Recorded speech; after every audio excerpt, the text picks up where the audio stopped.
안녕하세요. 서초동 법무사 김철중입니다. 오늘은 서울교대에 나왔는데 여러분들을 위해서 이제 전세 사기 피해, 뭐 임차권 등기 명령, 특별 매각 조건 이런 거에 대해서 한번 논의하는 시간을 갖도록 하겠습니다. 그 이제 좀 제가 이동하면서 말씀드리겠습니다. 저는 뭐 특별히 원고를 가지고 하는 건 아니고요. 제가 특별히 준비 안 해도 맨날 하는 일들이라 가지고 조문이나 판례, 법 이런 것들 거의 뭐 구독자님들 살펴보시 틀린 경우는 없었다고 합니다. 우리가 주택임대차보호법이 이제 50대 전두환 때 이게 만들어졌는데 그때도 80년대 난리 났었죠.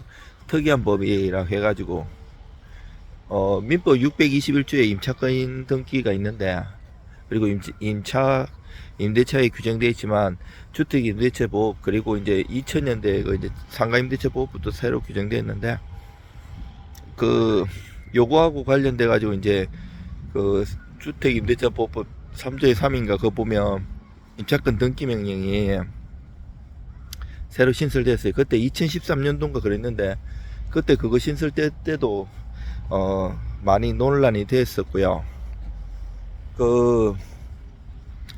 우리가 이제 그 전세 사기 피해 정말 조심해야 돼요. 보통 막 세입자가 엄청나게 많고 이 물건이 많아가지고 막 여기저기 전세 주는 경우가 있는데, 물건 분석부터 잘해야 돼요. 부동산 잘 모르는 데 가는 것보다 이제 만약에 여기저기 임장 분석할 때도 그냥 급하다게 귀한 전세라고 털썩 계약하지 마시고 여기저기 물어보고 주인이 수십 채나 수백 채 안 했는지 이런 것도 주시하고, 빌라 같은 거 사는 게 정말 조심해야 돼요. 이 임대차도 문제가 되지만 잘못 사면 이게 소유권을 잃는 경우도 많아요. 특히 경매에서도 이게 지금 경매로 많이 나왔는데, 저 같은 경우는 마을 법무사도 오래 하고, 또 요번에 이제 서울 우리나라에서 이제 버그하고 연계해 가지고 이제 도시보증공사 전세 사기 피해자들을 위해서 공익법무사 선정했는데, 제가 이제 선임돼 가지고 일을 하는데, 사실 판결 받아가지고 경매 넣고 해도 전세 사기 같은 구제되기가 쉽지가 않아요. 조심하셔야 돼요. 왜냐, 이게 내가 뭐 대항력이 있고 위에 대출도 없으니까 안전하겠지 싶어 하는데, 실질적으로 그렇지 않은 경우가 많아요. 배당 순위에서 경매 신청 비용 영순위, 그 다음에 이제 당해서 있잖아요.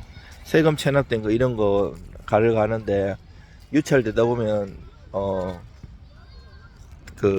낙찰인이 다 나머지 못 받으면 인수해야 되는 경우도 있지만, 그게 딱 맞진 않아요. 실무에서 많은 여러 가지 다양한 케이스 바이 케이스가 있어요. 특히 이제 세입자가 살다가 이제 서울주택보증공사에서 인수를 선계를 한 다음에 구제하기 위해서 선계를 한 다음에 판결문 받아갖고 거기다가 정본에다가 집행문 발급받고 송달증명, 확정증명 발급받아가지고 강제경매를 신청해요. 경매 신청하는 거는 강제경매 신청과 임의경매 신청이 있는데, 강제경매 신청은 집행거는 이제 판결문이라든지 공정정서 정본이 있으면 그거에 기해서 하는 건데, 임의경매는 이제 건전한 걸 설정해 놨으면 거기에 기해서 경매를 신청하는 거 말하고요. 요런 경우는 판결문 갖고 하기 때문에 강제경매 신청인데, 문제는 이제 내가 낙찰자가 인수를 해야 되면 한없이 유찰되고 구제가 안 되잖아요. 그러면 서울보증이나 이런 데서 선계한 사람들이 포기하겠다, 만약에 이 사안에서 배당 못 받는 나머지 경우에 포기하겠다, 이렇게 특별 매각 청구권을 거는 게 심심치 않게 있어요. 몇 년 전부터 그러면 이제 사법부장관이 깜짝 놀래가지고 그러면 보증명령을 내려요. 야, 너도 이거 지금 너 정신이 있는 거 진이가 진짜 맞나? 이러면 맞다 하면 매각 물건 명세서에 비고란에 특별 매각 조건 써놔요.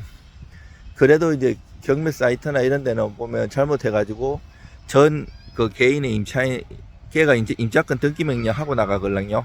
임차권 등기 명령이 뭔가 하면 그 우리가 그 주택임대차보호법에 대항력이 있으려면 그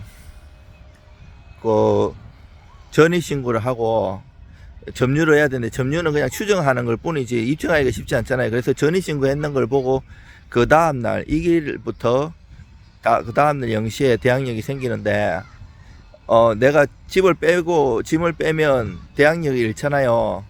그것을 방지하기 위해서 2013년도에 임차권 등기 명령이 주택임대차보호법 3조의 3으로 추가된 거예요. 획기적이었죠, 그 당시에.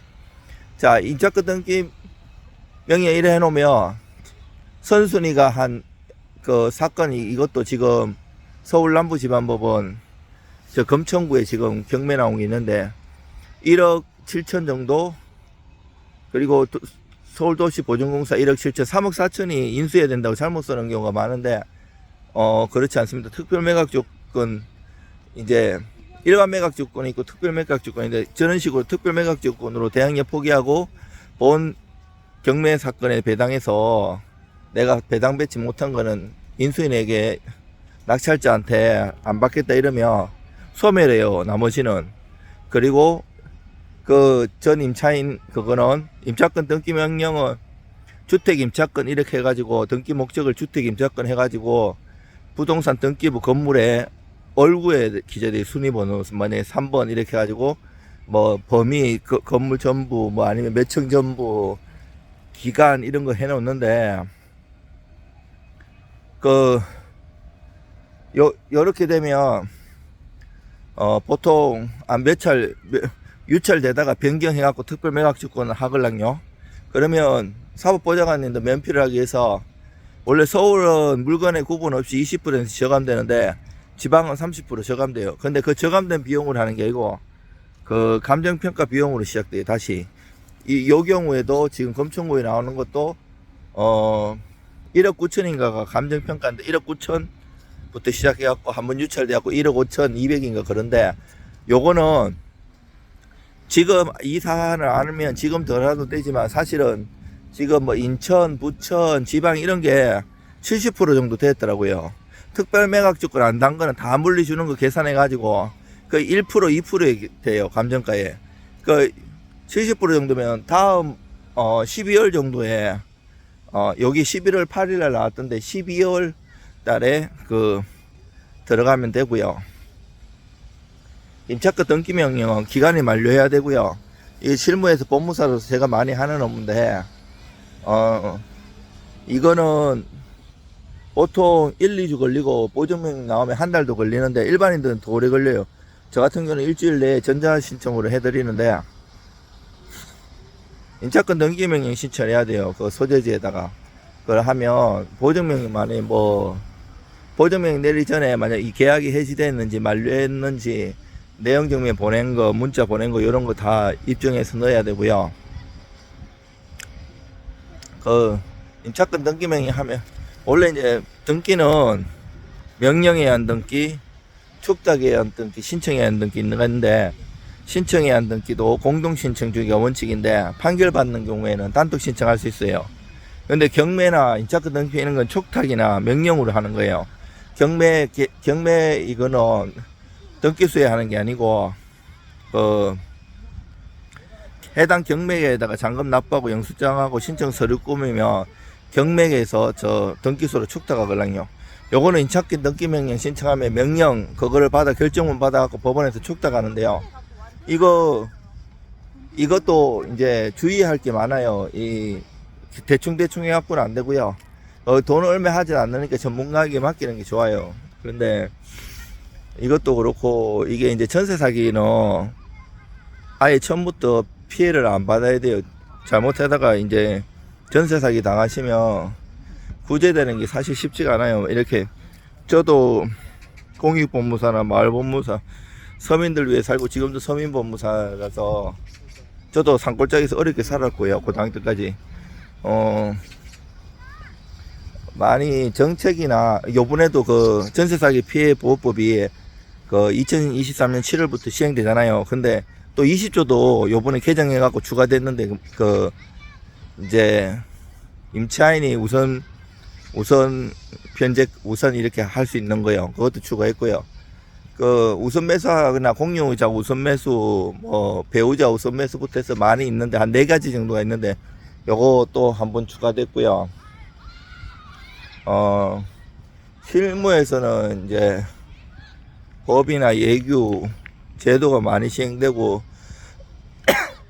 지원을 해도 사기꾼들이 머리가 좋아가지고, 돈 버는데 머리가 먼저 튀어가지고, 따라가기가 쉽지가 않아요. 모든 사기 범죄 같은 게. 주택도 마찬가지고요. 그리고, 실질적으로는 조심스럽게 한데, 다 그런 건 아니라도 이제 바지 세워가지고, 노숙자나 돈 없는 사람들, 그리고 전주는 뒤에 있고, 그렇게 해가지고, 물건 가지고 장난 많이 치기 때문에, 또, 전세 사기 한 사람들, 명의자는 보통 자살을 많이 하는데, 정치인도 그러고 자살 많이 하는데, 진짜 자살인지 누가 죽인 건지, 그거는 제가 이렇게 확실히 알지는 못하지만, 우리가 또 은연중에 다 알잖아요. 말하기 조심스러운데, 그게 자살인지 타살인지도 봐야 되고요. 그래서 항상 지금 은평구라든지 수원에도 요번에 터졌고 여기저기서 많이 터져요. 항상 조심해야 돼요. 그리고 이게 임차권 관련해서는 되게 복잡해요. 주거용 같은 경우. 또 지금 제천지원에 어떤 물건이 있는가 하면, 원래 1경매에서 내가 임차인으로서 한 우선 변제권을 한번 행사했어요. 그래서 배당을 못 받았든지, 배당을 받아도 일부를 받았는 경우에는 또 다르게 얘가 살다가 주인이 바뀌었는데도 낙찰받은 사람이 살다가 또 경매 당하는 경우 있잖아요. 요 경우에 잘 알아야 돼. 이거 대부분 판례가 있는데, 한번 우선 변제권 행사하면 두 번째는 못 행사해요. 무슨 말인가 하면, 당해 사건에서 배당해서 내가 낙찰자가 쓴 가격에 그래서 뿜빠이 안 해줘요, 임차인. 뭔 말인가 하면, 다 건저당권이나 이렇게 채권자 뿜빠이 갖고 남는 얘가 임차인이 못 가져가는 거는 낙찰자가 전액 인수해야 돼요. 제천지원 그것도 지금 계산해 보니까 내년 12월 정도 23초에 들어가야 되겠더라고요.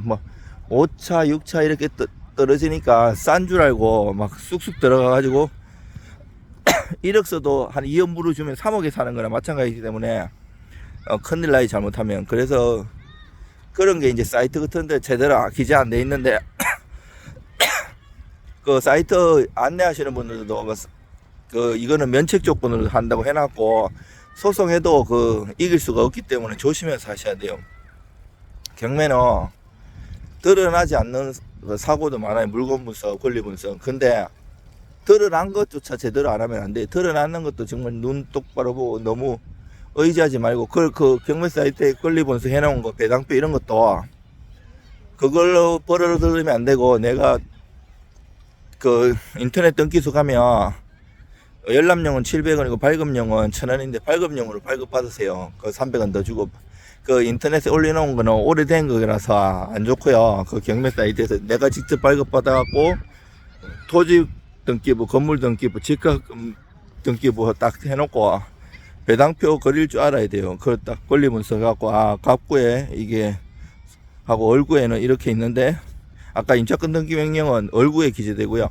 갑구는 소유권에 관련된 거고, 얼구는 소유권 이외에 관련된 건데, 이거를 내가 배당표나 이런 걸 딱 짜가 권리 분석 순순히 딱 해가지고 이래야지 경매 사이트가 잘못되는 것도 바로바로 눈에 뜨고 실력이 금방 늘어요. 처음에는 어려운데 이렇게 한 사람이 오래 가요.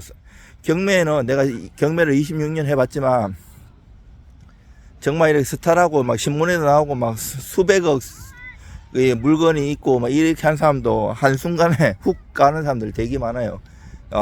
오랫동안 무슨 투자를 해도 길게 오래 살아남는 사람이 강한 거예요.